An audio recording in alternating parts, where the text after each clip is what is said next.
Why Wasn't It Better? I am your host, Patrick Darms. And I'm your co-host, Anton Paras.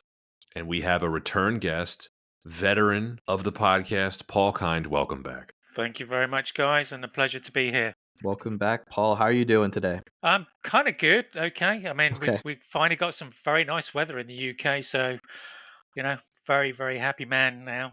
So it's going to come to an end within a couple of minutes, so I'm trying to grasp the last rays of the sun. It was nice when I was there last month. It was. Yeah, I think you left. I was praying that it wouldn't be cold and foggy like you find in all of Hollywood films. So it was kind of pleasing to have some nice weather. Right. We just covered a film, Thor: The Dark World, that featured London prominently, and it was like gray. Gray. So gray. They didn't have to touch the background at all. Well, that's London for you. We never quite figured out how to remove all the mist and the fog and the grime and the part Victorian. Of the charm. Absolutely, yeah. Speaking of England, I have a question for you, Paul. So by the time the listeners hear this, the Euros will be well over. But as of now, England have walked their way into the knockout rounds. They will be playing Slovakia in the round of 16. On a scale of 1 to 10, how nervous are you? I think we're going to get better. I think we've achieved what we need to achieve to get to the knockout stage.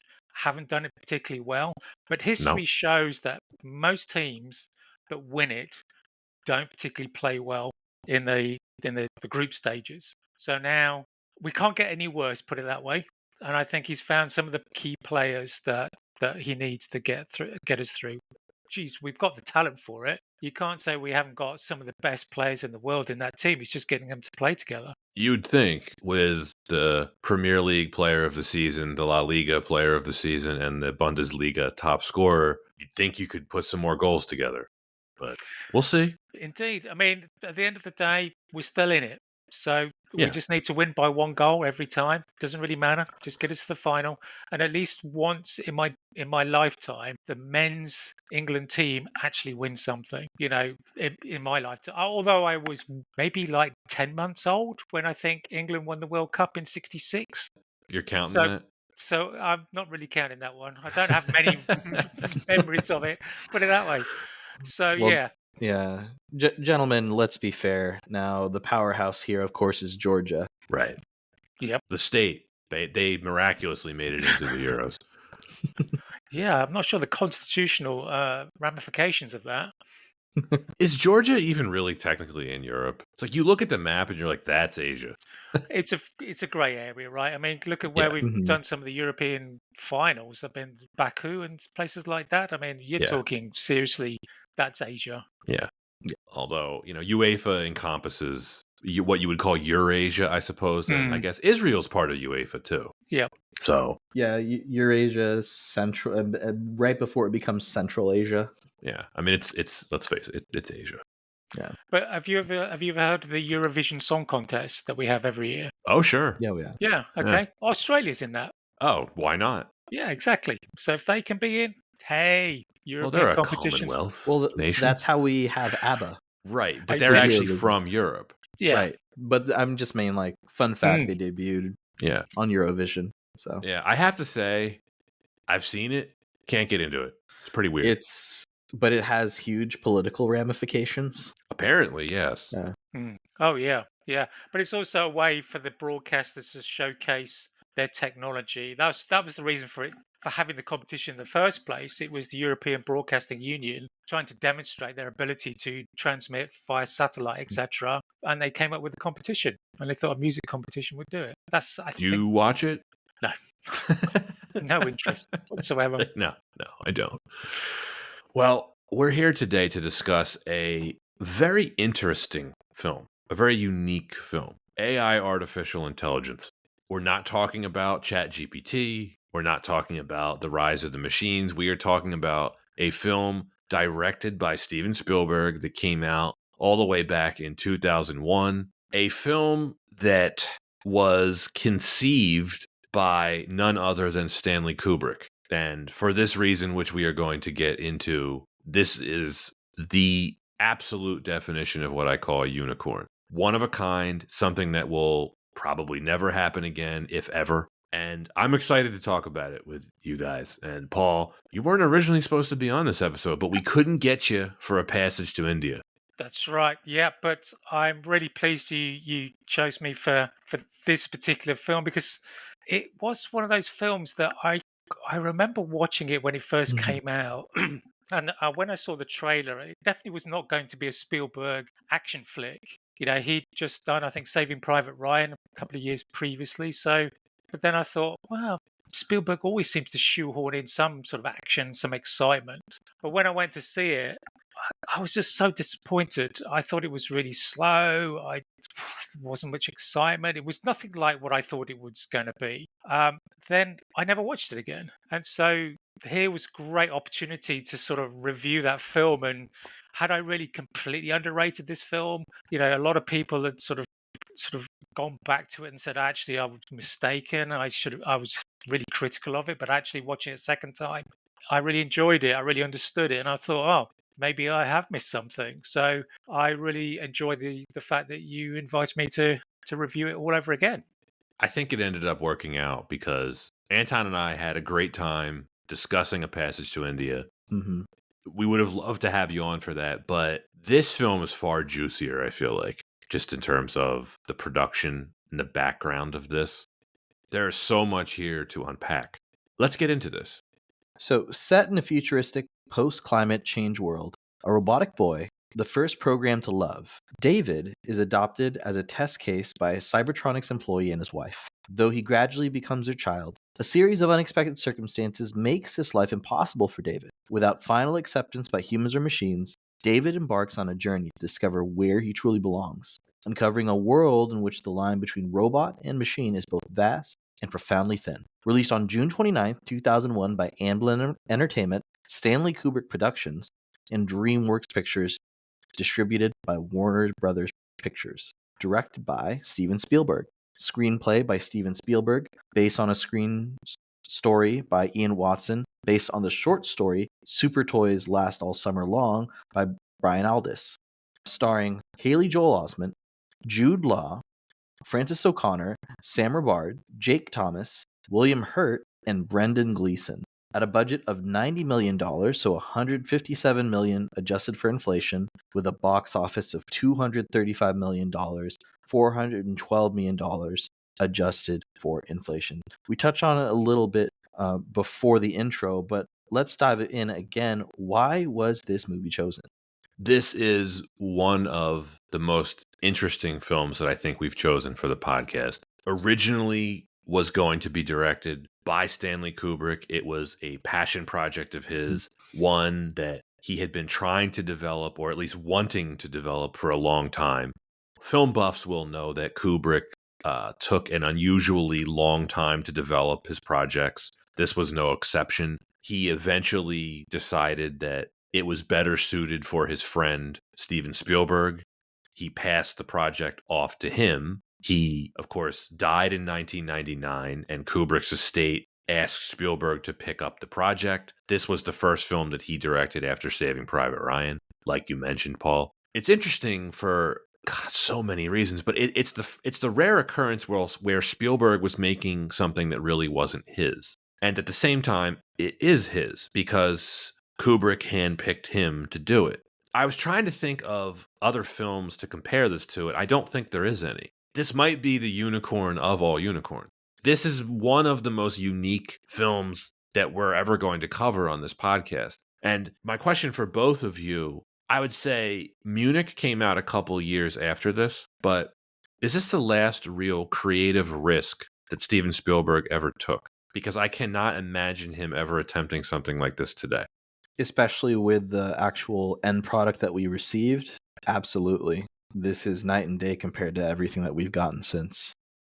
Yeah, I think Pat, as you say, it was kind of bequeathed to him to fulfill Kubrick's dream, right? His vision of this film. So it was something that he felt he needed to do, but it was the blueprint of Kubrick, so it was very much outside of the kind of Spielberg worlds that he tends to create, which sometimes are either very historically accurate films or they tend to be sort of family orientated blockbusters. So this is very, very different, and also it was tempered by the fact that it was already heavily storyboarded, etc., as to how that vision should be presented. So I was really interested to kind of try to understand just how much did Spielberg put it back into this from himself, as opposed to just taking those key elements that Kubrick presented to him and said, okay, I want you to turn this into this film. And that's the challenge of trying to work out just how much of this was Kubrick and how much of this was Spielberg. And, I'm still struggling. I think we all are. And of course, this was pretty much generally known in the run up to this film in the summer of 2001. We knew that Kubrick had handed this over to Spielberg before he died. How much of whose film it actually was, obviously, we didn't know. But I remember being very excited for this film. I went to see this with my father. I have obviously a very distinct memory of seeing this. This was one of the last films, of course, that I saw in theaters before September 11th. Not that that has anything to do with this movie, but it's such an important historical event. I sort of have these very vivid memories of the films that I saw in theaters before and after that event. So that's why I just wanted to bring it up. I don't think it had what you call commercial hype, but it had creative hype. And I'm going to ask this question as well, knowing that this is the man who gave us Schindler's List and Saving Private Ryan. And we usually don't use profanity on this podcast, but is this the most fucked up film that Spielberg has made? Well, perhaps maybe once we start to dig into a bit of the reasons, we can unearth a bit of the horrors that we saw on screen. Horrors is the right word. I had forgotten about some of the stuff in this movie. We will get into it. But I suppose that's the beauty of having to follow Kubrick's vision, isn't it? That he's taken him to places that maybe he probably would have never have done. Although, like you say, he's done, historically accurate films like Schindler's List, like Saving Private, which take you some very dark places, but they're kind of anchored in reality. Whereas this is, we'll again touch on this. What audience was this for? That's a very good question. I don't think I know. Because it's weird because you got the kid from, Sixth Sense. It's presented, look at the trailer and you think, oh, there's a young kid in there, but it's a PG-13. And then, and then it's quite cerebral. I mean, you have to think about this film. And I think if you went there thinking, I'll take my teens, or the teens turn up, I'm sure probably after about half an hour, they'd be like, oh, what's going on here? This is not a Spielberg film. Did either of you watch the trailer for this? Seemed a lot more positive. Right. Yeah. I was going to say, it's both positive. A great trailer and a terrible trailer, because if you have no knowledge of this film and you watch the trailer, you're like, wow, this looks really interesting. But if you have knowledge of the film, you're like, this is not this movie at all.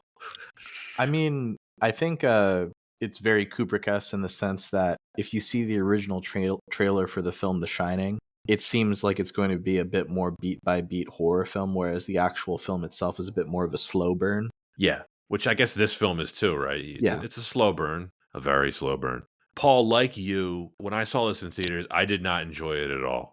Whatever I was expecting, it didn't deliver. It did well enough critically. It has a 75% Rotten Tomatoes score, but general consensus at the time, pretty similar with what we're talking about. Everyone I knew that saw it was like, pretty disappointing.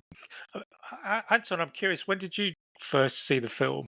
I did. So I saw it in the mid 2000s after it released for a few years, just because I had a friend who really liked it. And I remember not liking it as much as a kid, although I really enjoyed science fiction. And going back, all I can say is I think I know exactly why. And it's just, this film is a bit too sad.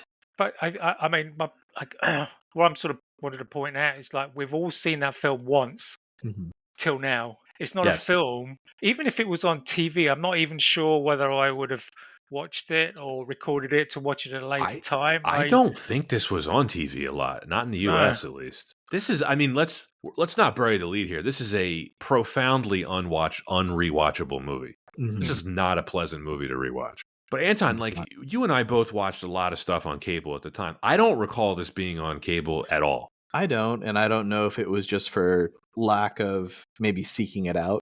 But yeah, I just don't remember too much distribution of this on cable TV. We saw it on DVD, I'm pretty sure.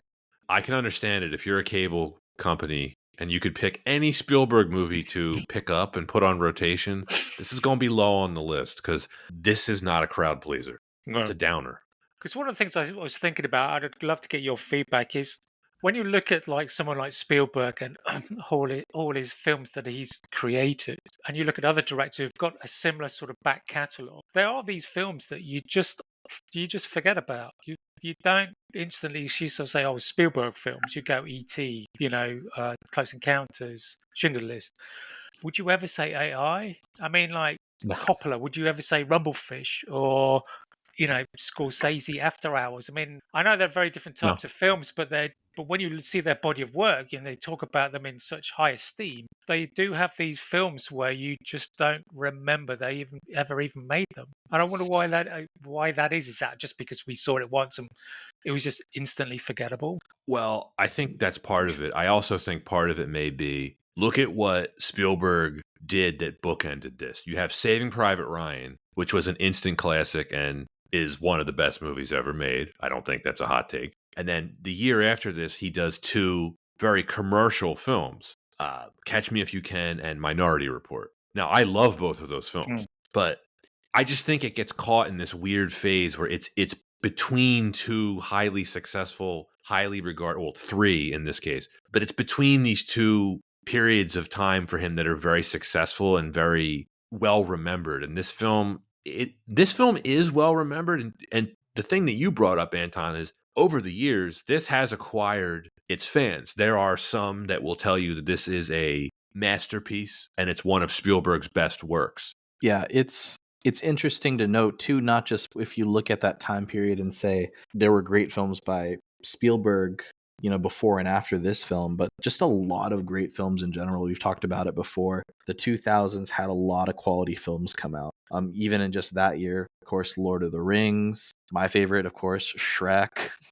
Harry Potter. Harry Potter, Ocean's 11, A Beautiful Mind. So there were a lot of films, and that's just in 2001. And when we get to the reasons, Paul, I want to bring up what this film was competing with at the box office when it came out, because it does not fit in with those films. I don't think that this is Spielberg's best movie. No, I don't even think it's close, but it may be his most interesting movie. Yeah.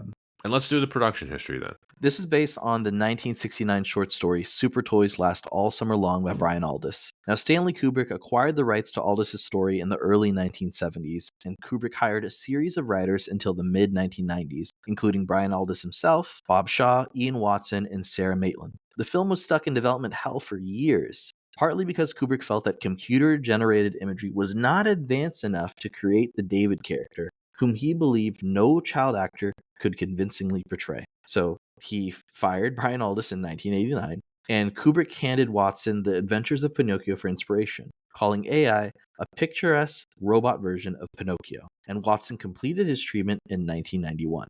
Upon seeing Jurassic Park, he felt that technology had finally reached the point for him to realize his vision, and Kubrick intended to begin working on this in 1994. Dennis Muren and Ned Gorman, who had worked on Jurassic Park, became visual effects supervisors, but Kubrick was displeased with their pre-visualization ideas. In early 1994, the film was in pre-production with Christopher Fangorn Baker as a concept artist, and Sarah Maitland assisting on the story. Now, Chris Cunningham became the new visual effects supervisor. Some of his unproduced works for AI can be seen on the DVD, The Work of Director Chris Cunningham. Kubrick also had Joseph Mazzello do a screen test for the lead role. Now, Kubrick tried handing the project over to Spielberg in 1995, but Spielberg was busy developing other projects, which would become The Lost World Jurassic Park and Amistad, and convinced Kubrick to remain as director. The film was put on hold due to Kubrick's commitment to Eyes Wide Shut. After Kubrick's death in March 1999, his widow Christiane and longtime Kubrick producer Jan Harlan approached Spielberg to take over the director's position. And by November 1999, Spielberg was writing the screenplay based on Watson's 90-page story treatment. Trivia time. This was Spielberg's first screenwriting credit since which film? Raiders of the Lost Ark? No. Close Encounters. E.T. No. He did write the screenplay for Close Encounters, but the answer is Poltergeist. Oh. Spielberg, not usually a screenwriter. And I might be mistaken, but I believe this is the last film he ever officially worked on the script for. I wonder what his Yeah. aversion to script writing was. This this process in film haunted him, so then he stopped. Man. So just to continue on, Spielberg and Kubrick's estate explained it to the studio as, quote, Blade Runner meets Field of Dreams, end quote. Pre-production was briefly paused in February 2000, when Spielberg considered directing other projects, which consisted of Harry Potter and the Philosopher's Stone, Minority Report, and Memoirs of a Geisha. The following month, Spielberg announced that AI would be his next project, with Minority Report as a follow-up. When he decided to fast-track AI, Spielberg brought Chris Baker back as a concept artist. Ian Watson reported that the final script was very faithful to Kubrick's vision. Julianne Moore and Gwyneth Paltrow were considered for the role of Monica Swinton before Frances O'Connor was cast. Filming began in August 2000, with the exception of some brief location shooting in Oxbow Regional Park in Oregon. AI was shot entirely on sound stages at Warner Brothers Studios and the Spruce Goose Dome in Long Beach, California.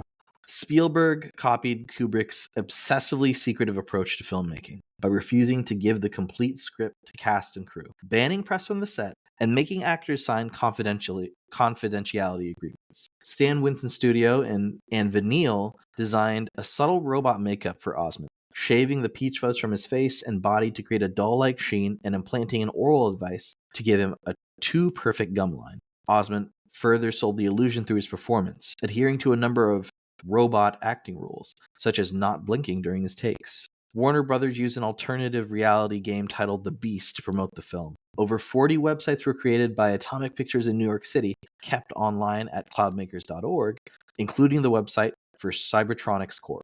There were to be a series of video games for the Xbox video game console that followed the storyline of The Beast, but they went undeveloped. To avoid audiences mistaking AI for a family film, no action figures were created, although Hasbro released a talking teddy following the film's release in June 2001. Released at the height of the summer blockbuster season, it was considered a box office disappointment, failing to even make its budget back in North America. And that is our production history for AI artificial intelligence. Let's take a brief break as we hear from one of our sponsors.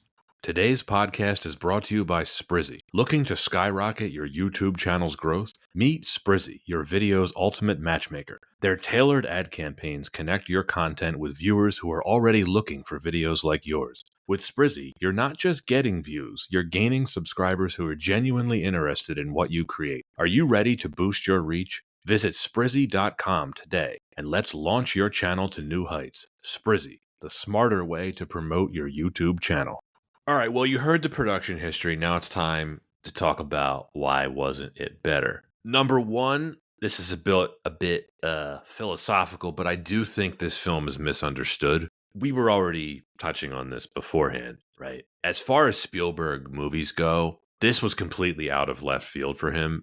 I think it really confused audiences when it came out. It certainly confused me. And I mentioned the release date to you both earlier. When a film comes out in June, at the height of summer blockbuster season, you just have certain expectations for it, right? Mm-hmm.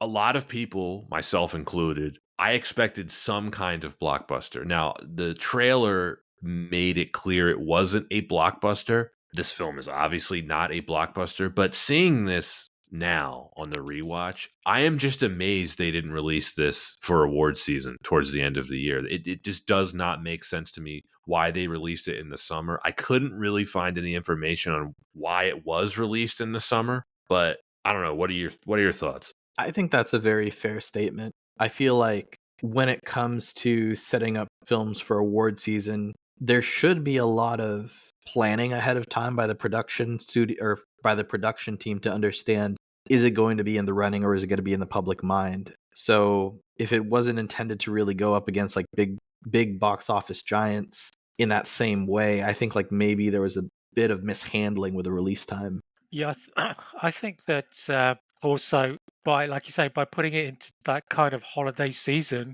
and also the fact that Spielberg virtually invented the summer blockbuster, your expectations are already set high, even though you're looking at the trailer going, this doesn't look quite like a blockbuster. As I said earlier, it's like in the back of your mind, you still think, well, somehow Spielberg's going to put some of his magic in there and it's actually going to be something very entertaining. And then obviously people watched it and they were really confused about it. And you imagine what that film would have been like now with all the social media and stuff. Would it have been even that successful? Would people really have panned it as much? I don't know. I think it would be more successful now. Yeah. Yeah. I don't have anything to back that up, but I just just my intuition. Yeah. I think it would do better now. But and just to dig into this a bit more, this is what it was released around the same time as. This is what it was essentially competing with. Shrek, Fast and the Furious, Pearl Harbor, The Mummy Returns, Legally Blonde, Jurassic Park 3, The Planet of the Apes remake, Doctor Dolittle 2, Scary Movie 2, Swordfish, Lara Croft, Tomb Raider, Atlantis: The Lost Empire, Rush Hour 2. You see where I'm going with this? This AI doesn't fit in with these films in any way, shape, or form. But then do you think that's maybe the marketing team thought, well, those films cater for a certain audience and this one is so very different that it might tap into a whole new group of people that don't want to see kind of those kind of blockbusters? I'm just Maybe that's what they were hoping for. I would love to ask Spielberg. Spielberg understands the concept of a blockbuster better than pretty much any director. It's like, I wonder why he wanted to release it during the summer. I think that it really does kind of come down to, again, I hate to say mishandling, but I think it was. But I feel like there's really no other place for me to kind of go in terms of if the film itself doesn't really fall into the traditional bucket, and because it is very, very much so a Stanley Kubrick film, then it doesn't lend itself to really appeal to that mass audience that you would expect over the summer. But at the end of the day, I think it's just a bit more hindsight. Yeah, you could be right. And the Kubrick of it all probably makes sense because Kubrick released films whenever he wanted, and he probably didn't even know what the word blockbuster meant. The closest thing to a blockbuster that he did would, I guess, be Full Metal Jacket. So, I mean, even like, for example, 2001: A Space Odyssey, probably is it maybe considered to be one of the greatest films of all time? Absolutely. I wouldn't put it in a summer blockbuster category, but when do you think that was released? I don't even know because the movie industry was so different then. Was it at the end of the year? Nope. April? Yeah, it was April. It was like, okay. Oh, how did I? Oh, wow. Yeah, very. Yeah, so your movies. Yeah, so springtime. Yeah. Like what? Right. Different era for sure, though. But yeah. But I mean, if you think about the mood of the film and everything else, it does to me strike me as a autumn winter type of film. Where you're happy to go into the movies and have a thoughtful, provoking film rather than the summer. You just want something pretty light. I'd have thought. Right. I don't remember exactly what I expected from this film, but I do remember my dad and I coming out of the theater and we were like, "What the hell was that?" That guy, Ian Watson, who wrote the screen story, he commented on this saying, quote, "Worldwide, AI was very successful." Not really. But it didn't do quite so well in America because the film, so I'm told, was too poetical and intellectual in general for American tastes. Plus, quite a few critics in America misunderstood the film, thinking, for instance, that the Giacometti-style beings in the final 20 minutes were aliens, whereas they were robots of the future who had evolved themselves from the robots earlier in the film, end quote. Okay, I have a big problem with what this guy's saying. This was not too poetic for American audiences. They marketed it as a blockbuster, and it wasn't. Also, maybe I fall into this camp and I'm too stupid. I just thought they were aliens. I didn't realize they were robots. I think it was in the Ben Kingsley narration, as when you thought the film was going to end, and then it picked up, and then he described 2,000 years. I think in that he says human race had gone and the advanced robots had taken over. But we could talk about. I'm sure we're going to talk about this later on. But why did the robots decide to be 2 legs, 2 arms? Why did they decide to look like aliens? Well, yeah. I mean, the weird thing was the spaceship they were flying around in. I say spaceship. It was lots of squares joined together, so they could be any shape, right? Right. But yeah, I actually texted a few people about this that have thoughts on the film. I'm like, did you know they were robots? No one I knew that. I definitely thought they were aliens. Of course. Actually, the few things that I do remember from when I watched the film a long time ago were Gigolo Joe. That there were, at the time, I remember thinking there were aliens in this, and yeah, the kid from The Sixth Sense was in it. That's most of what I remembered. I had another memory of this too. Looking back on it, we'll get to the scenes in the film, but like, would this have been better if it were just rated R and there was a little bit more edgier content in it? Because there's stuff in this film, like when they go to Rouge City, that whole sequence alone should have made it rated R, and you can tell that's where Spielberg, I think, holds back a little bit. And they digitally removed some things in the Rouge City sequence to actually get the PG-13 rating. Mm. I think that the issue is you've still got a very young boy in the film, Right. and how far can you expose him to the sort of this new world of sleaze, etc.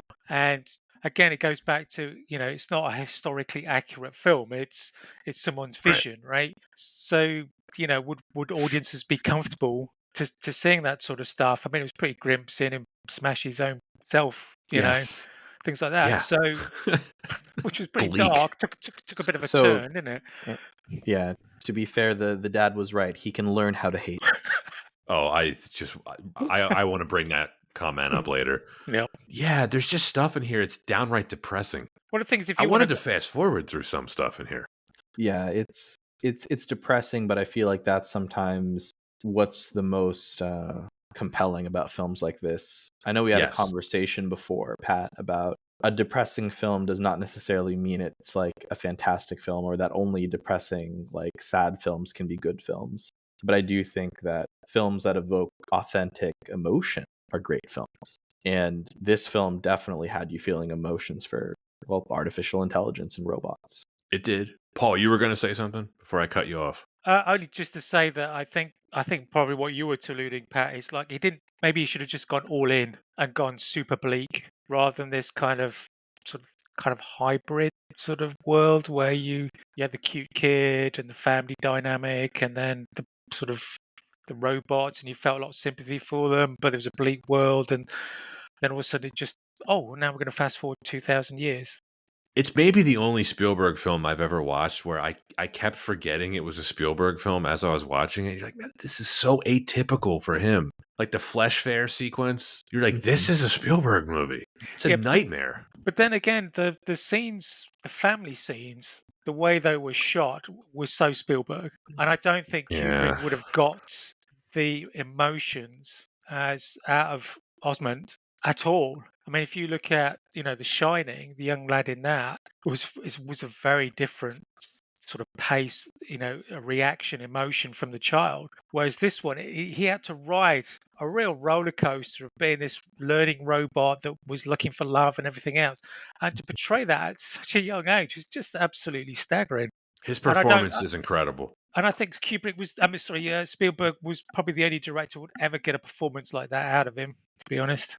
Yeah, it's not the only film that he hasn't made for entertainment purposes, but it's one of the only ones, right? Like I'd say Schindler's List, Saving Private Ryan, this, and Munich, probably the only ones that you'd say aren't entertaining, right? Every other Spielberg movie, there's varying degrees of Close Encounters being the lowest. Close Encounters has very entertaining stuff in it, and then like all the way up to like Hook and Jurassic Park, which are like the ultimate examples of like blockbuster material. And again, that has nothing to do with the quality of a film, how much entertainment they're supposed to deliver. But I guess in this film, we had an example of directorial freedom that isn't always afforded. And we talk about this a lot on the podcast, when our directors given a lot of freedom to really kind of put on the screen whatever they want and kind of execute it to their true vision. It isn't always afforded, but it is given to the greats, whether it's Kubrick, Cameron, Spielberg. And so to have such a compelling film like this, it is really, like you said, a unicorn to get a very bleak dystopian science fiction story that has a very, I don't know, disturbing and I guess how do I put it? Sometimes just, like you said, horrific imagery. It's just such a specific film. It was made for a very specific reason, right? To fulfill, or to execute on Kubrick's vision for this story. That's what Spielberg was trying to do. Yeah, I actually was trying to think too about this film. Like, what movies does this remind you of? I mean, Blade Runner for sure. Mhm. With the question of like emotions in artificial Mhm. intelligence for sure, and I guess I mean obviously Pinocchio. Mhm. Did you have anything else in mind? So, a couple films that it really reminded me of. This is going to be a really like this is coming from left field almost. Ghost in the Shell from '96, Hmm. because it's that concept. It delves into those deep concepts of like what is humanity, nature versus nurture, what defines like again what defines humanity. And I feel like it asks a lot of the similar questions in this film. It's just presented in a bit more like cyberpunk fashion. But as I thought about that film and then how it's executed in such a more typical science fiction action way, this was a very different way to tell it and still very powerful. But it does end up asking very, very difficult questions that once we're presented with these situations and theoreticals, that it ends up being very depressing. I want to continue this conversation in the next reason, which is the two directors and their different styles. This is something else we touched on in the beginning of this episode too, where it's just over the years, this narrative about this film has developed. Some of the backlash against this film is that Spielberg somehow, quote unquote, betrayed Kubrick's original vision for the film with the sentimentality that Spielberg is, sometimes known for. Much of the criticism was focused on the film's final 20 minutes, which we can get into. But I just want to say something. This is personally how I've always felt about Spielberg, because he's my favorite director. I think he's done too many of my favorite films of all time for me to not name him that. He is a very commercial filmmaker, that is true, but I have always objected to this criticism of him. That does not have anything to do with quality. Just because he is a commercial filmmaker does not mean his films are somehow lesser quality than that of another filmmaker. He wants moviegoers to be entertained.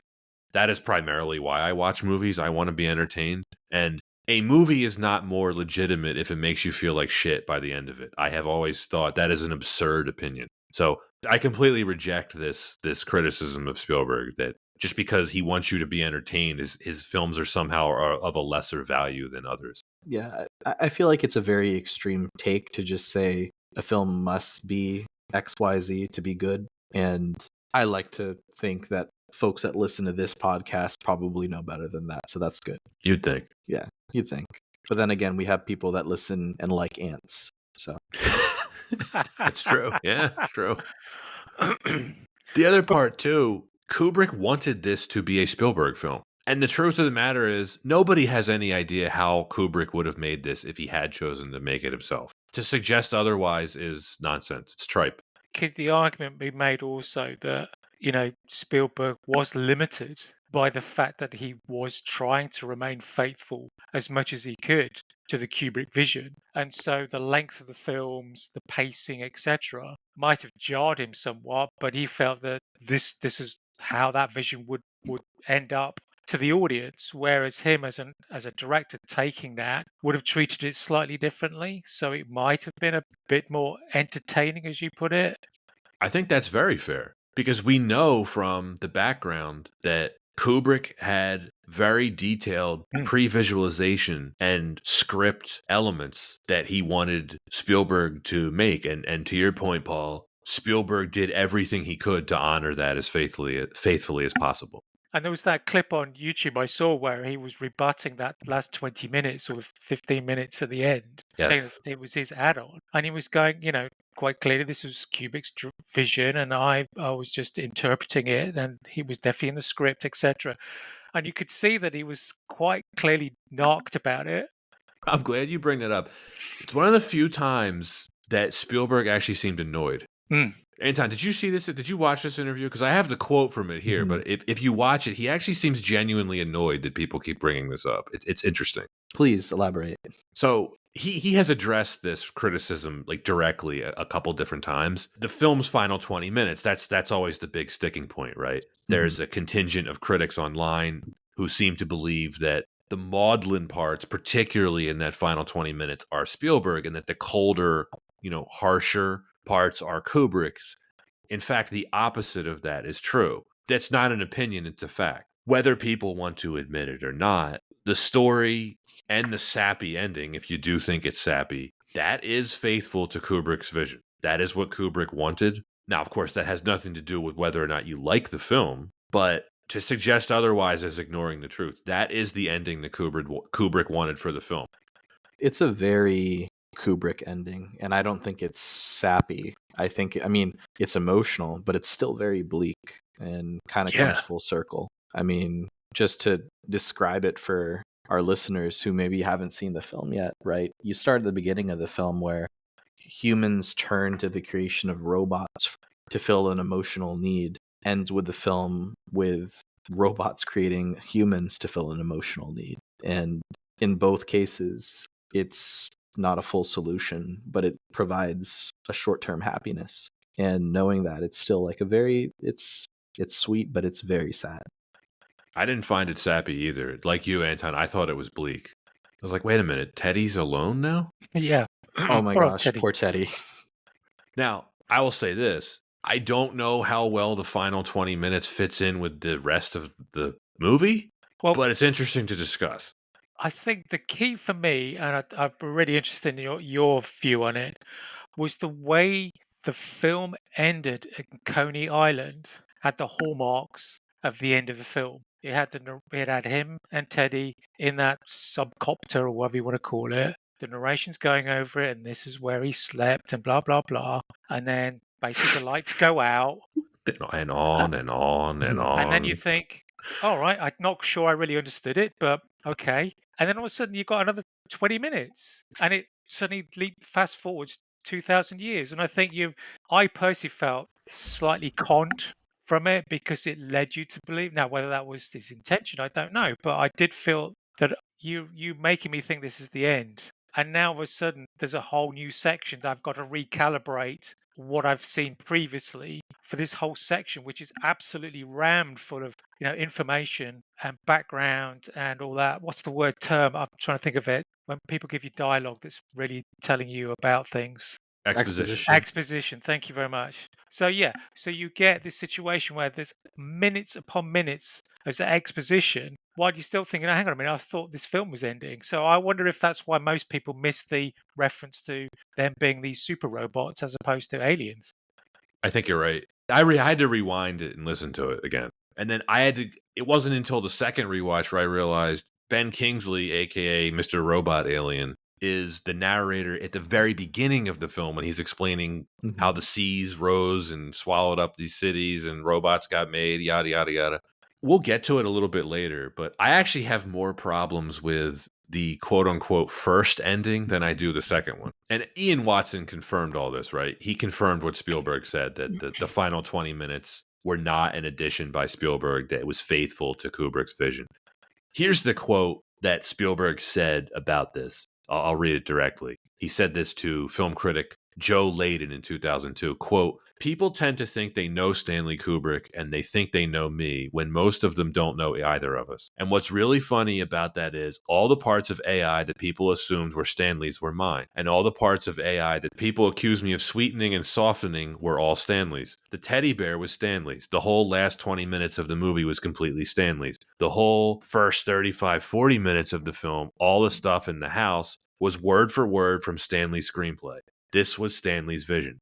80% of the critics got it all mixed up, but I could see why. Because obviously, I've done a lot of movies where people have cried and have been sentimental, and I've been accused of someone else say this word. Sentimentalizing? Yes, and I've been accused of sentimentalizing hardcore material. But in fact, it was Stanley who did the sweetest parts of AI, not me. I'm the guy who did the dark center of the movie with the flesh fair and everything else. That's why he wanted me to make the movie in the first place. He said, "This is much closer to your sensibilities than my own," end quote. You can kind of hear the annoyance in this quote. Absolutely. It's very rare to hear Spielberg respond to criticism. He's usually far above it. But that's why again, this movie is probably the most interesting thing he's made. Well, I suppose also that, he'd been given this opportunity to fulfill Kubrick's vision and then gets accused of all these things when actually he's putting all those Kubrick pieces together. And then all of a sudden everyone's going, oh, no, your bits suck. Kubrick stuff's great, but that was the bits that he did. So it actually says that, you know, actually he's a lot better than people think. I've heard this stuff about Kubrick before where he has a cult following for obvious reasons, right? I do think he was a genius filmmaker, but he was a very private individual. And I think a lot of folks like to think that they know stuff about him. You know, all the theories about, like, you know what The Shining was really about. You know what Eyes Wide Shut was really trying to tell us about. The truth is, we have no idea. We have theories, but that's it. As much as I love Kubrick, and I do, his films definitely have a coldness to them. I don't really have any emotional connection to most of the characters in his films. You know, Anton, you think about the one Kubrick film that we've discussed, like Eyes Wide Shut. It's like, am I supposed to be rooting for Tom Cruise? I don't know. That film, you just want to root for the sanctity of marriage. Yes. Like in something like The Shining, you certainly want the kid to, not get murdered by his father. Yeah, But it's a cold film. And that was that was just a case where even Stephen King himself was just so displeased with how bleak it was compared to his work that he went back and made another film for The Shining just to give it a bit more redemptive qualities from his perspective. Yeah, I would say, I mean, look at Clockwork Orange. I mean, that wasn't exactly a summer blockbuster for the family, was it? No. There's another main character you're like, I can't root for this guy. Yeah, but I feel like despite it, I am one to find the fascination. It is just so fascinating and compelling to ask these questions in I'd say, well done way. Oh, yeah. Despite the displeasure with having to deal with those difficult conversations about what really scares us, what really terrifies us. I feel like it is a treat to be able to have someone like Spielberg put together the story and the vision and execute it in the way that someone like Kubrick would have wanted. So I feel like it is well done, and the fact that it's being able to really evoke this kind of emotion from us, it's done its job. I don't love this film, but I am fascinated by it. Spielberg's signature is warmth, and without Spielberg's sentimentality, I can't even imagine how disturbing this would have been. Spielberg, to me, has always also represented hope in his films, and this is very, very bleak hope. Yeah. You think about even something like Schindler's List, it ends on a high note. Mm-hmm. Number one, because it's a true story. Number two, you kind of have to end something like that on a high note. You get 3 hours of some of the most horrific stuff ever put to film. Next reason, the storytelling, getting into the actual story itself in terms of, like, let's talk about like the filmmaking part of it. We've been having a great discussion about the thought process that went into this film and the two filmmakers that were involved in it. But as a film itself, it's pretty awkwardly paced, in my opinion. It's about 20 to 25 minutes too long. I'm not just talking about the ending. I found the pacing. I really struggled through the first hour with the family stuff. I almost dozed off at several points. Yeah, was it that it was boring or that it was awkward or not believable? All three. Pick one. Because that was exactly how I was feeling. Anything involving the parents was just an absolute snooze fest. I don't think they're very well acted. So a question I had, and maybe I just missed this, was how developed was the robot before they brought it home? Like, was it still in like a beta phase, or was it? It was still... a beta test. Yes. Yeah, it was. Yeah, it was a beta. So it was a beta test. I just feel like it's so heavy to bring a beta test like that home to fill such a deep emotional need, to find out that like the robot doesn't even know how to like use forks and knives. Like, that's not fulfilling any, like, that's... He was definitely the prototype. Yeah. I have a lot of questions about the beta testing stuff too. There's got to be the big one, right? Which is, what was the point of having a robot that never ages, that's going to fulfill? Was it that just to fulfill a grieving stage? But the whole point of it was that the parents were meant to fall in love with the child and vice versa. So therefore, this was going to be a permanent arrangement. But the child was never going to grow up, and one of the tenets of being parents is you want to see them develop and nurture them and everything else that loving parents do, so they can face the wide world and be parents themselves and fulfill their life dreams. But this child is permanent. Completely agree. And the only way to get out of it was to deactivate him, and quite clearly in the film they said the only way to deactivate him was that it would be destroyed.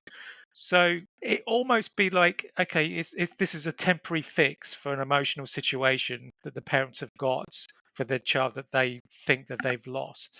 But it wasn't really clear to me. And that Yeah. was, to me, where I'd struggled with the point of it. I wouldn't And say it's a plot hole, but I agree with you. Like, it's a huge flaw because Mhm. Professor Hobby, played by William Hurt, he does actually use that phrase. You're right. He says, by creating artificial children, they are, quote, fulfilling a basic human need. But that's, to your point, that is as unnatural as it gets. yeah, and I feel like that's where it's very on purpose to show the futility of a decision like that and like the limitations of technology. It's because of our advancements we try to be able to fulfill such key emotional needs with whatever new advancements and technologies we create, but it's futile in that it won't ever truly replace like the happiness or the needs that we want met. And again, it comes full circle at the end in that there's still an imperfection in that creation. And but with that, there's still kind of an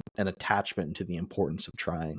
I think it's a really big flaw, though. And you know how essentially the first scene of the movie is what amounts to like a product meeting? Yeah, with so many Marvel, Yes.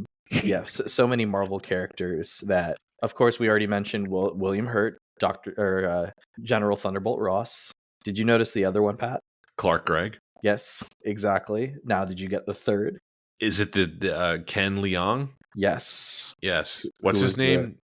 It's not Quill. Yeah, not Quill, but although he obviously has Quill-like powers Right. in X-Men: The Last Stand. Kid Omega. Kid Omega, or AKA the guy that Junior Soprano tried to run the fake casino in the old folks' home.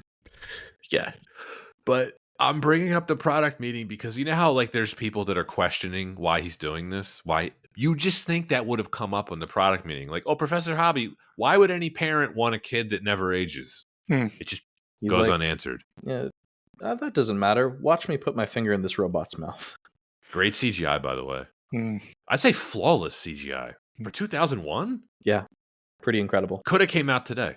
So the point I want to make while you bring up that first scene is you've got exposition right at the beginning to explain the world. You then got what, 5, 6 minutes scene that explains what he's trying to do. I cannot believe that Spielberg and Kubrick couldn't have designed a better way of presenting all of that in a far more interesting way to lead up to the point of that child turning up at the family and explaining their situation. I don't think we needed, I think there would have been a way to them to explain that world, but to have a product meeting to sort of lay it all out just seemed very basic to me. Very And as you dry. talked, very dry. And, when you talk about pacing and a need to cut, would there have been, would that have been an opportunity to cut that? Because they also missed an opportunity because they did show the picture of his clearly he lost his son somehow or Later. They show it much later. later in the film. Yeah.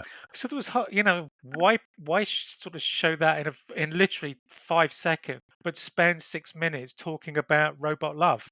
His character, I'm talking about Hobby, Professor Mm. Hobby. It seemed to me like he had a bunch of his scenes left on the cutting room floor. I wanted a lot more out of his character, and he's not in the film much. And we're going to bring it up again, but he literally walks out of the film towards the end, which it just frustrated the living heck out of me. Roger Ebert, in his initial review for this film, he complained that the film did not appear to answer its central question of whether human beings forcing a robot to love are obligated to return the love back.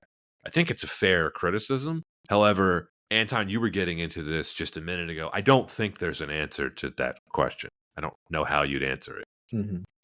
Would you say that actually Teddy was the one that became kind of the loyal, loving person in the film? He kind of went above and beyond his programming as a toy. He instigated their escape. He lied to the child to say that David was a real boy in the cages. He was the one that saved the hair at the beginning. He was the one that had to choose between the two boys, which was to me one of the best scenes in the film. And at the end, he was the one at the end, left behind, but didn't run away. He stayed. Was that because the love he had for David? I don't know. Because the tenet thing with David was the fact that he wanted to be loved, but never really deviated from that. Even though Hobby said like, "Oh, you've managed to go outside your programming," but in reality, did he? None of it's answered. Yeah. Yeah, none of it's answered. The Teddy question's really interesting because I'm glad you brought that up. It's like they kept describing him as a toy. It's like, but Mm. how advanced was he? Because they were like, oh, the dick kid Martin is like, oh, he's so outdated. You know, he's just like an old model. It's like, he seems pretty advanced. So if he's an outdated model of toy and he's capable of doing all that, the stuff you just brought up, it's like, what would a newer model be able to do? Yeah. I have some more questions. Maybe the combined brain power of the three of us can answer this stuff.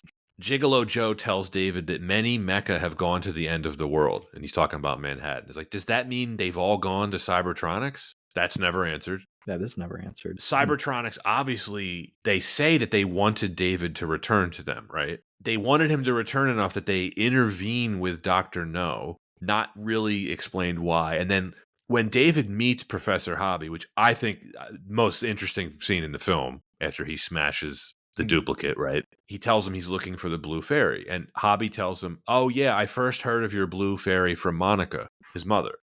How? When? Were Hobby and Monica in touch the whole time? We never see them meet. We never see David mentioning the blue fairy to Monica either.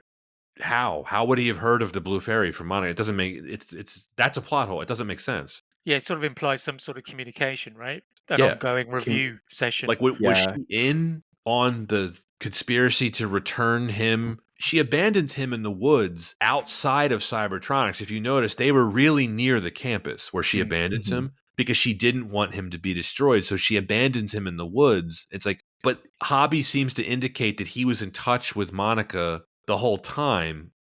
I was very confused. That was very confusing. Also, you'd think that they'd have some sort of advanced tracking. Yeah, you think they would have low-jacked him. Yeah. Like air-tagged him? Yeah. Paul, you were getting into this. Hobby mentions that David is going outside of his programming. He claims David is a success due to his love giving him motivation that no other mecha can have. But all of the other robots in the film, they seem to have motivation to do things they were not programmed to do. Like, this is the obvious one that, again, it confused me. Gigolo Joe was a lover model, ostensibly programmed to do one thing. But he gets framed for murder and he goes on the run. It's like, so if he's not malfunctioning, was running part of his programming? Was helping David part of his programming? Presumably in the same way that like David enters like an imprinting stage to be able to then take in learnings to develop. Probably Gigolo Joe had some sort of learning and development where being fed things through his model is able to then interpret proper interactions, but maybe not processing it in the same way as humans does, but it's still, we interpret that as very human qualities. It's like the same, because I was thinking about this too, because we actually, basically everyone has access to some base form of artificial intelligence, whether it's like a simple model like we talked about Chat GPT. There's Gemini. You can even ask, like, I asked Chat GPT straight up, can you feel emotional pain? And ChatGPT, of course, responds to this. As a large language model, I can't feel emotional pain in the same way a human does. Emotions are complex, but I don't have a physical body, and my responses are based on the information I'm trained on, not on my own personal feelings, but I can understand and process information related to what I am fed. And so if we know that, and that's how models are, that's theoretically kind of the basis for the AI in this film, and that's what our expectation should be of like what emotions are, then why do we still feel sorry for them when they kind of act human? It's because they've reached a level of what we would say is human, right? That's some Blade Runner shit. Like teardrops in the rain. Yeah. I think, Anton, you said, we do project human qualities to things, whether they're stuffed toys or now Chat GPT and the way that it responds. We kind of almost imagine a person behind those words. And similarly within this film, and the fact, I suppose, the scenes where they're destroying the robots is that at one point we see them as very disposable, yet as soon as a child's involved, but it's still a robot, they're still the same thing. But now we see it in a very emotionally different way. And again, that was an interesting part of the film as to how people see these artificial intelligences and how they are and how they respond. Even though they know they're going to die, they just, they get loaded into the cannon or they get acid poured onto them. So it kind of goes back to what you were saying, Pat, was some of these robots seem to be programmed just to accept the situation because it's the limits of their programming. And other people's like the Joe character was, well, actually he can duck and dive a little bit because all of a sudden he's being set up for murder, and so he goes on the run. More And questions. the film gets close to addressing this stuff and doesn't. And I mentioned it before. The part where I really felt the film story started to fall apart was when Professor Hobby literally walks out of the movie. I was so disappointed by this. I remember in the theater seeing it for the first time, like, wait, he's coming back, right? And he just doesn't. And it's like, how long was he gone? How far did he walk? You see, there's some kind of a time jump because you see David sitting on the ledge outside of the office where and then he tries to commit suicide, that's probably the most disturbing part of the film for me. Pretty dark. And you never see Hobby come back. It's almost like Spielberg wasn't sure where to go with the story, so he just wrote Hobby out of the film. Maybe it's on the cutting room floor. Maybe there was an encounter. It seems like there's more stuff with William Hurt because outside of David, he's the most interesting character to me. Like, what drove him to create David? And then he even says, like, all the engineers want to meet you. We've been tracking your progress. I'm going to come back and tell you what's in store for you next. It's like, to me, that's far more interesting than seeing him stuck at Coney Island talking to the Blue Fairy and that's so much more interesting to me. And we never get it. Also, if you know your New York geography, David just drifts all the way from Rockefeller Center to Coney Island. It's about 20 miles. But he was helped by the fish. Right. 20 miles. Fish don't care. I was just trying to think of that. Right. The distance wise. It's 20 miles. Should have taken the train. Yeah. And then I wanted to know, as I'm sure you both did too, why did they just leave David at the bottom of Coney Island underwater? It's like they were looking for him. They didn't want to try to find him. The movie just ends. Well, I suppose it felt lazy to me. It really did. I can't believe I'm saying this about Kubrick and Spielberg, but it's like it really felt like they didn't know how to end the story, and they were like, "Well, and he got aliens stuck. 2,000 years later." Well, I suppose they had to complete the circle, so at some point the reverse had to happen in that the mum had to come back as like he was brought into being, so that that sort of love could happen. So they had to sort of they couldn't recreate the mother or clone the mother through the hair unless they'd fast forward like 2,000 years, and you had these super AI robot things to do that. But I see where Pat's coming from here. Is like, why just end the part of the story there with just David at the bottom of Coney Island? It's like there really could have been, and then he gets taken back to the lab, and then they shut him down for 1,000 years. It could have been any other route, but instead it's just it is kind of a bit more questionable of they really didn't try to get him. Do you know, Anton, when Spielberg listens to this podcast, he's going to go, oh, why didn't I think of that? Just shut him off in the factory. Robot aliens turn up, turn him back on again. That We've actually solved does. it all. That actually does I sound hope like he does. If you could pick one director to do commentaries on their own films, he would be number one, right? Because he famously doesn't do it. He's never done a commentary for any one of his films. It's like, damn it, I would love to hear. Because I don't know if you ever listen to director's commentaries, Paul, but like Cameron does really good ones. Ridley Scott does too. It's like Spielberg's like the one missing. If I could have any wish for movies, that's my wish. It's like I wish Spielberg did commentaries on all his films. He doesn't. So that's what you're gonna ask for the Blue Fairy? Yes. If I could ask for one thing. Since this is a sci-fi film in the future, I have some observations for you. By 2001, mobile phones were in widespread use. There doesn't appear to be mobile phones in this film. They're using newspapers and landlines. I found that really interesting. Also, the Dr. No scene. Google was around by 2001. There was search engines. I found the concept of having to pay for your questions very interesting. Yeah, I wonder it wasn't very clear why Joe knew about Dr. No either. No. I was just going to say, for phones in 2001, everyone was still using like the Nokia brick. But they had cell phones. They were widespread in 2001. And for whatever reason, there's landlines in this film that get used. Yeah. 200 years in the future, and it's like you're paying for search queries. Very interesting. Maybe that was just a holdover from Kubrick's stuff, Mm. where like he wrote that a long time. He developed a story in the early '90s where that wasn't a thing, and they just kept it. I found it watching it now. You're like, what? Well, it's still that same concept of whenever people try to do the world of tomorrow in like Disney World, the world of tomorrow in 1960 is still trying to make things work in 1960 as it would 200 years from now. Whether Right. that's like, why are we still using ice boxes and not freezers? Because ice box is what made sense back then. But that's why this is even more curious to me. It's like the internet was very much a thing in 2001. I think that bothers me more than you both, clearly. Well, no, I picked up the newspaper one and I thought, well, maybe then I sort of put it to the fact that the world had flooded and maybe that was the only way information could get from A to B these days through the printing press. And they just float it along the water or something. And he, just didn't have the masts.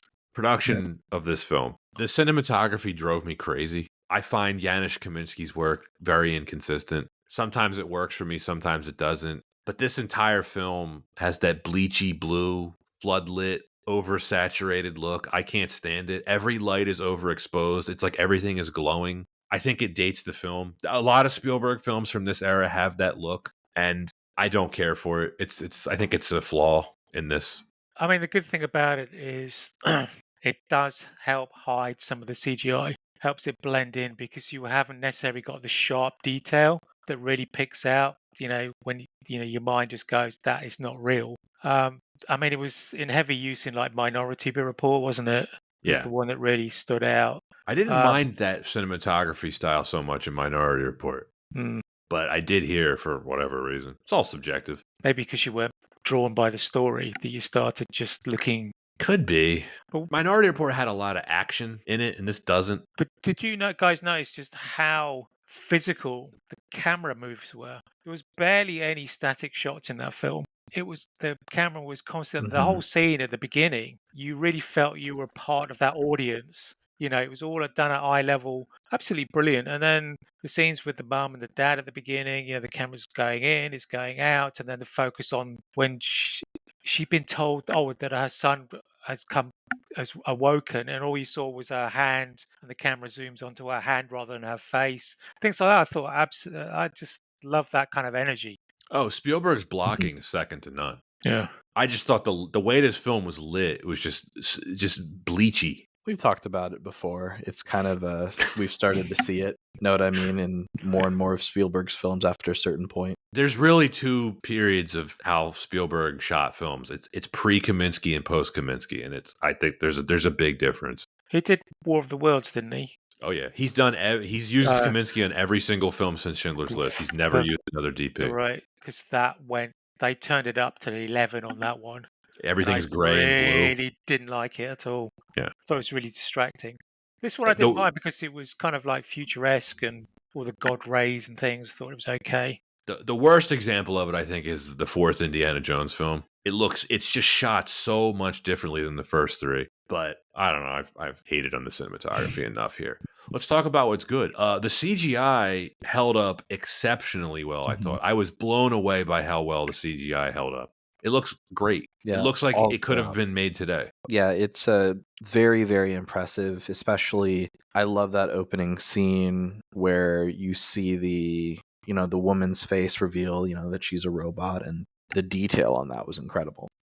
Totally seamless. Later in the film, when the moon balloon is chasing all the mechas down, and the nanny robot runs up and looks, and you can see through her face. It's just amazing. It's from 2001. This and Lord of the Rings, they are great proof that just because something comes out in that era doesn't mean the CGI has to look bad. And that's why, Anton, we've talked about this before on other films. You can't just say oh, well, of course the CGI looks bad. It's an older film. It's like, age doesn't have anything to do with quality. Not necessarily. Yeah, not necessarily at all. I was watching some YouTube videos about it too. There's such a great blend of the Stan Winston puppets and CG. Teddy is the best example of this. He's in so many shots and you don't even notice it, but he is transitioning from a rod puppet with the rods removed digitally to a fully CGI character in almost every single shot, and it is completely seamless, and you don't even notice it. It's really great work. I think there's another element here that we just really have to commend like Spielberg and the team for really focus on executing truly to the vision of what Kubrick would have wanted with like with the effects.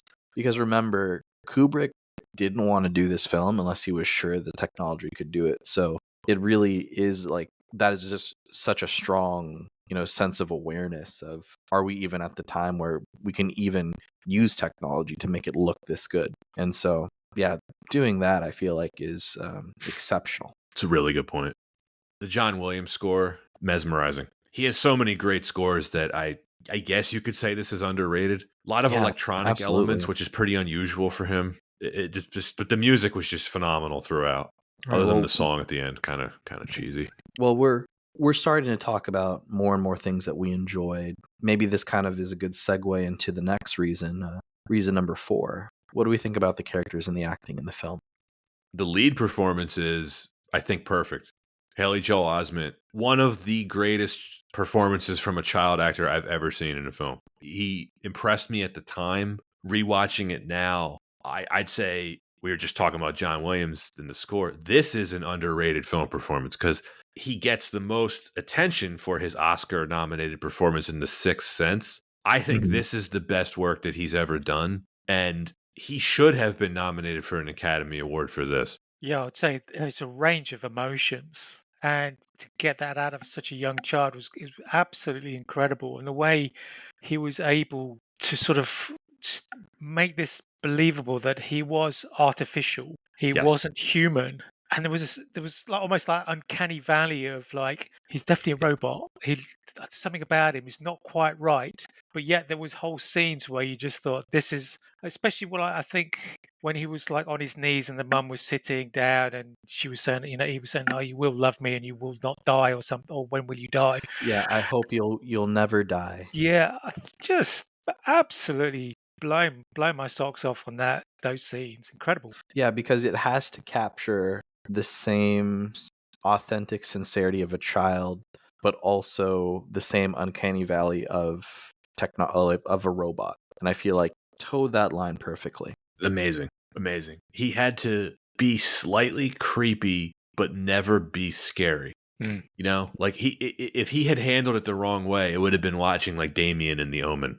Yeah. Yeah. And he walked that line perfectly, and it's a combination of his talent as an actor and Spielberg having a lot of experience working with child actors and knowing exactly what to get out of him. And it's the best thing about the film. And if I was going to recommend this film to anyone, it would be Osment's performance as the number one reason for sure. Yeah. Shouts out Haley Joel Osment. I know that you haven't really had a huge career after your child career, but really killed it here. I think the last time I saw him was in a animation cutscene for the video game NBA 2K like 15. He was in The Wow. Boys for a couple of episodes. Oh, that's right. Yeah. Because he's like our age now, right? He was born in 88. Oh, wow. So he was 13 when this film came out? Yeah. Wow. Yeah, certainly looked younger. I mean, that scene where he smashes the duplicate, Hmm. it's just chilling. And then he immediately goes into, you feel bad for him when he says, "My brain is falling out." I was like, wow. I don't think he gets enough credit for this film. No. People rarely bring it up. Everyone thinks about The Sixth Sense. I mean, deservedly so. He's amazing in The Sixth Sense. But here's who else was nominated for Best Actor in 01. So Denzel wins for Training Day. Okay. I don't know if Yeah. I'd argue with that. Denzel's amazing in that. But here are the Yeah. other nominees. Russell Crowe in A Beautiful Mind. That's a great performance. Sean Penn in I Am Sam. You can make all the Tropic Thunder jokes that you want to there. You mean Simple Jack? Yes. Will Smith for Ali, and then Tom Wilkinson for In the Bedroom. Don't even remember that one. I don't think I've seen it, but Anton, we've talked about how much we love Tom Wilkinson on this podcast. No longer with us, rest in peace. Really, I think probably one of the best character actors of all time, Tom Wilkinson. But I'm saying Osmond should have replaced Will Smith. Is there a precedent for, and just because I don't know, is there a precedent for child actors receiving the Best Actor or Actress nomination? No, not much. Yeah. Supporting, yeah, there's a few examples, like when he got the Sixth Sense nomination. And then I was gonna say there was the Haley Steinfeld. I forget her name, but she was nominated for True Grit. Right. She was really Supporting. young. Supporting. Even though she's really the main character of that film. Yeah, I mean, I don't have enough good things to say about his performance in here. Jude Law's great too. Mm-hmm. This is one of his best roles, I think. Yeah, very lively, felt like one of the crew. I do have a question about his character, though. So the subplot where he's framed for murder, which he obviously gets captured for presumably that at the end. It's like, so are robots murdering humans just a thing in that society? Because that's a whole nother movie that you could make. It's like, seems like a pretty big deal. Clearly didn't follow Asimov's rules of robotics. Well, that's the thing about the we were talking about earlier about the programming and them exceeding their programming. It's like, so he's a lover model. It's like, but he's also capable of murder. That seems like you could fix that with some keystrokes. Yeah, I'm gonna go ahead and be very vulnerable here. I remember when I saw on the film list we were going to be covering AI. I thought to myself, like, oh, like that was that Asimov story that had Robin Williams in it. And the more I thought about it, the more I was like, and saw bits like starring Haley Joel Osment. I was like, I don't remember him in that one. I can't wait to see Robin Williams. Robin Williams is in this film, but he is in this film. Are you talking about Bicentennial Man? Bicentennial Man, 1999. That's like a legendarily bad movie, right? It was pretty bad. I've seen it multiple times, but at the same time, did you know it was nominated for Academy Award? I did know that. Did you know it had a higher budget than this film? Doesn't shock me. Have you seen that, Paul? I might have seen it when it came out, maybe on rental or something like that. But it was just a film that just didn't really appeal to me at all, to be honest. It didn't appeal to anyone. Yeah, that was the era where Robin Williams was. Let's be honest, he was doing some paycheck movies. That's okay. Patch Adams, What Dreams May Come, a lot of stink bombs. Well, those were more of his dramatic turns, right? They sure were. Good Will Hunting. You said What Dreams May Come. Don't you dare include Good Will Hunting in that group. Well, dramatic turns. Yeah, but no, you're right about that. God, he's amazing in Good Will Hunting. Speaking of dramatic turns, Flubber. Jack. Oh my God, he's got a fair few, hasn't he? Directed by none other than Francis Ford Coppola. Jack. Speaking of stink bombs, Coppola has made some just ungodly movies. Do you mean Megalopolis? I was going to say, yeah, his new one looks quite an interesting. We're going to cover it. I have a feeling it's going to meet the criteria for this podcast. I'm actually excited to see it. I really am. You know, the fact that he's poured so much of his own money into it, I feel, as a film buff, I feel obligated to see it. I'm fascinated to see how it is. We're going to cover it because it's probably not going to be great, but you never know. Going back to Jude Law, do you think he's pretty underrated as an actor? I think he might be. I've always liked him. Yeah. I think every film I've seen him in, he's been really, really good. Yeah. He's always been great, especially in science fiction. I loved him in Gattaca. There's a great movie. He's got a good range, too, because he can be an absolute scumbag. And with a heart of gold? Yeah. I'm thinking about like Talented Mr. Ripley, where you're like, wow, he's just a loser. And then he can do comedy, like in the Sherlock Holmes movies. Mm-hmm. He's brilliant in those with Downey. But then he can be a scumbag, like in Contagion. Yeah, what a movie that was. Yeah, I haven't seen him in much recently, but I always liked him. Teddy, voiced by Jack Angel, hero of the movie. Yeah, with the Pinocchio comparison, he's Jiminy Cricket, right? Yeah, I think, his conscience. And I think this is also just a big shouts out to Jack Angel as a trained voice actor who they had, play Teddy. On set every day. Yeah. And also, a lot of folks will recognize his work. Super Friends, Transformers, G.I. Joe, DuckTales, what have you. If you saw a cartoon in the late 80s and the 90s, you probably heard Jack Angel. Wasn't he one of the Transformers too? Yes, one of the Transformers. Yeah. And we've talked about this before. There really is such strong dramatic range that you get with a voice actor that you can't necessarily get with a classically trained actor for film who may not know how to use their voice in the same way. So really, again, strong awareness from the crew to have a voice actor play Teddy. For me, that is it in terms of characters that I liked. I Mhm. did not care for any of the other performances in this film. I didn't like Frances O'Connor as Monica. I hated the guy that played her husband. I absolutely hated the guy that played the son. Now, you're You did, supposed to hate him, but I don't think it was. I just don't. I think it was very poorly acted from those three. And this is one of the problems of the film for me is primarily that's why I found the first hour of this film so hard to watch is I just didn't Mhm. care for any of the performances outside of David and Jack I Angel. I thought that William Hurt did a pretty splendid job. Yes, I do. Yes, but he's basically in what the first 5 minutes and then 5 minutes at the end. Mhm. Yes, I know. I He's should have Geppetto, mentioned him. basically. He's He's great. Geppetto, basically. Again, though, with him, I wanted way more out of his character. Mhm. Yeah, I think also the parents, is it Sam Robards? He didn't get a lot of airtime to be able to sort of portray his desire to sort of support his wife. Come to the conclusion that bringing an AI robot into the equation was the ideal solution, which is never a good thing to do to your wife. Is just come and surprise her like Mhm. that with something like that. It's not a puppy. Yeah. It's like what for life? So I think the time that they had, they tried their best, but I think they were just being outclassed by the other two, Laura and Omat. So it's difficult, really difficult. I thought Ben Kingsley, shout out to him, great British actor, did the narration piece in almost like a Disney style, which I quite Yeah, liked. yeah. Mhm. He can't call that kind of mood, that innocent, like fairy tale storytelling, which was good. Which Doctor Exposition. yeah, but then it kind of, I sort of got a bit confused then when, as you say, he became the robot. So it was like, oh, okay. I'm being a little harsh on Monica and what's his name? Sam Robot, What was the character's name? Henry. Henry. Mhm. But I do have questions because I don't think they were helped by the writing here. Monica imprints David real quick. I noted the time. It was 20 minutes into the film. Now, we don't know about the time lapse, and that's something else I don't think was well addressed in the film. How much Mhm. time went by when with David being with them?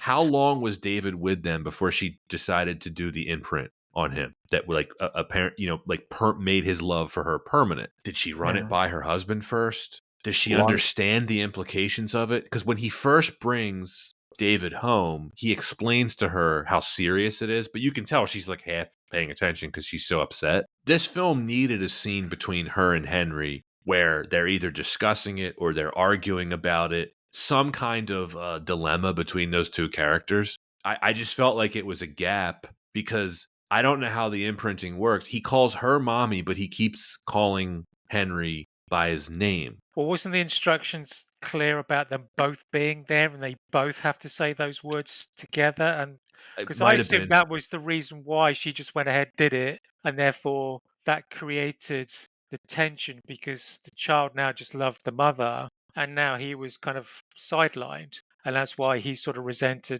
David being there. That's the only thing I could deduce from that. Mhm. They don't really explain it. And No. Henry, to your building on your point, Paul, Henry seems uninterested in David the whole time. He's like, "Oh, hey, David."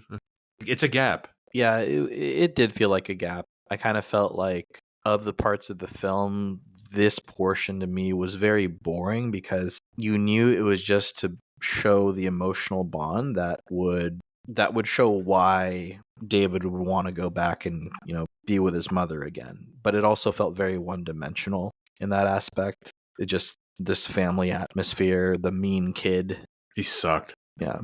The kid sucked. Oh yeah, the mean kids, multiple. You don't even get a scene of where he's being introduced to David. It just cuts to him and them both in the bedroom. He's like, "We'll have a contest to see who David comes to first." It's like, "Okay, so you're just supposed to hate him." Okay, Yeah, but he was cured of his very rare disease. good for him. I was going to say the other interesting thing was in my research, someone pointed out why would David want to be human? Because all the people he had met were horrible to him. There was no human that was very nice to him in the end. His mum basically deserted him. His father didn't really like him. His brother hated him. When he then escaped, he's then seeing robots being destroyed with lots of humans enjoying that. He then goes to a city where people are just, living in a very depraved society. He then goes to a city where basically there's no one there. We've destroyed the earth. And yet he's obviously his program, and he's saying, "Well, I still want to be human." There was no like, "Oh, I want to be No. just like this person," because they were amazing. They cared for him. The people that cared for him was Jude Law. There was the Teen nanny, the one that was being chased, the one that eventually got the face melted. She offered after him. Teddy right. Teddy feeds was him. that's The it. reg- Mhm. yeah, and the Yep. alien robot people, but he didn't thank any of them. I guess it's the innocence thing. Yeah. The family stuff, I don't think any of those actors had the chops to make it work. Mm-mm. And even then, like the other gap I noticed right after the pool incident, where they basically decided we got to get rid of him, or it might have been before the pool incident. I'm not sure, but regardless. So the dad tells Monica, he's like, this is a pretty famous quote from the film. Might have even been in the trailer. If he was created to love, then it's reasonable to assume he knows how to hate. It's like, Knows how doesn't to he hate. work for the company that built David? He can't ask them. How is this just now coming up? It's like, why don't you just go to work and ask them? Like, hey, can he hate this thing that I brought home? I've got some questions. It's just Yeah. stuff like that just bothers me about the plot. A big gap around not really understanding how much of a prototype, limitations, really doesn't set the world of like you said, so do robots kill in this universe? Who knows? But we see, yeah, he definitely does feel rage and beats his other version. They turn on him real quick after the pool incident. It's like it was pretty obvious what happened. One of the kids stabs him, but that's never brought up. No, but did you notice like Teddy was the only one Yep. that went up to the pool? I missed that bit. And I was like, oh, look, he's there right at that point. He's the only one that was looking out for him every time. He's the most interesting character. He's the hero. He is. He really is. And then, yeah, we get a Robin Williams cameo. Anton, it reminded me of the Timekeeper, Mm-hmm. the Disney World attraction that Robin Williams also voiced. Yeah, Robin Williams. We've talked about Robin Williams a lot here today. One of the key actors who can do not only fantastic acting but also voice work. He can do anything. Yeah. He was a unicorn. Completely one-of-a-kind talent. You'll never see another Robin Williams. I think we're ready to wrap it up. One thing before I forget. Back to the acting. Just imagine Gwyneth Paltrow or Julianne Moore in that role. It just works way better. Oh, actually, one more thing. Chris Rock was in this. He was. That's right. I forgot about that. Yeah. Yeah, let's not forget. Lest we forget. And Meryl Streep. Let's forget about that. Yeah. That didn't. Yeah, that why was- did they go for the CGI? That actually, you know what? We were talking about the CGI. That's the CGI that doesn't work. That looks super goofy. Yep. But that was the aliens' fault. I mean, the robots. Alien robots. The robot aliens. Yeah, sure. Whatever. Still not entirely clear on that. All right. We talked about how this film's misunderstood, the difference between the two directors, Kubrick and Spielberg, the storytelling, the characters, the acting. Let's wrap this up. Did we like it? And give our ratings. Paul, as the guest, would you like to go first? Yeah, and I'm sure I'll be as controversial as I don't know really. Maybe. So I'll Tough read film to out. rate. It is. So this is what I've put. It's a once in a blue moon event that two great artists of their generation worked on a project like this. Kubrick, never one really looking to produce a box office hit, having his vision brought to life by someone who invented the summer blockbuster. Like the England team at the Euros, having an abundance of talent does not necessarily translate to a great outcome. This film seems to be fighting between telling two worlds. Was Spielberg so reverential that he did not imprint his talent to this movie? Would he have paced this much better? I thought it was too long and could have been done with some serious editing. I felt that it conned the audience with the ending that really wasn't the ending. The turns by Osment and Law were outstanding, and I don't think for a minute Kubrick would have gotten that output. The effects really hold up considering they're 20 years old, and by combining these with physical effects, it really sold the world. Are you listening, Marvel? I like the fact that there was so much of this film you could ask questions, look for reasons. What is the thing to be human? And for that, I'm going to give it a B-. Well said, Paul. Yeah, but very well said, Paul. Yeah. You put thought into that, I could tell. So this film is fascinating. I think that the quality of the film in terms of strong production values, the dedication from Spielberg to really execute on Kubrick's vision is very admirable. But I feel like at the same time, there's a lot of really hard questions that really make the viewer uncomfortable. That can always make a film like this hard to watch, especially when it's at such a long length. I feel like it's because of the length and a bit of the pacing. Personally, I felt a little bored at times, and then I felt bored and sad. And I feel like a lot of these concepts, while they're very powerful, they're very strong, and it's great to see it done in such a unique way by Spielberg. I feel like there's so many, I've seen it well executed in other films as well, and even television series that still beg the same question, but at the same time are able to get it out a little quicker. So pacing aside, I do feel like this is a very, again, fascinating film because it doesn't, for me, it doesn't quite hit the same level of rewatchability that I would for a true classic. But at the end of the day, I do want to kind of go back and analyze and look at the film because it begs very, very important and interesting questions that are coming up now, especially as technology advances. So I feel like this is one that I am probably going to watch again just to analyze again, but not necessarily for the entertainment factor. So it is not a masterpiece from my point of view, but I do think that it deserves a lot of conversation. And with that, for me, the film is just a little above average. So C plus. I don't know if I have anything to add that either of you haven't already said. Fascinating is the right word. I have to check myself when I'm rating this because I am very much on the fence. This is a really tough film to watch and a tough film to rate. It is genuinely unpleasant to watch in large parts. Part of that was deliberate on Spielberg's part, so I have to give him credit for succeeding there. There's some horrible stuff in this film, unsettling stuff in this film. It is one of those films that I think everything surrounding it is probably more fascinating than what it actually is. Visually, it is your typical Spielberg fare. And what I mean by that is outstanding production values. It looks awesome, apart from the, frankly, goofy cinematography from Janusz Kaminski. I'm just not a fan of it, but really impressed by the CGI, really impressed by the John Williams score. The fact that Spielberg went here and took this risk probably makes this worth revisiting from time to time, but this is certainly no masterpiece. I think there's some big flaws that can't be overlooked. It is way too long. The family scenes practically put me to sleep. I think they're very poorly acted. It has an ending. It has multiple endings that I don't care for, and there's gaps in the story that left me confused. It's too bleak for me to love.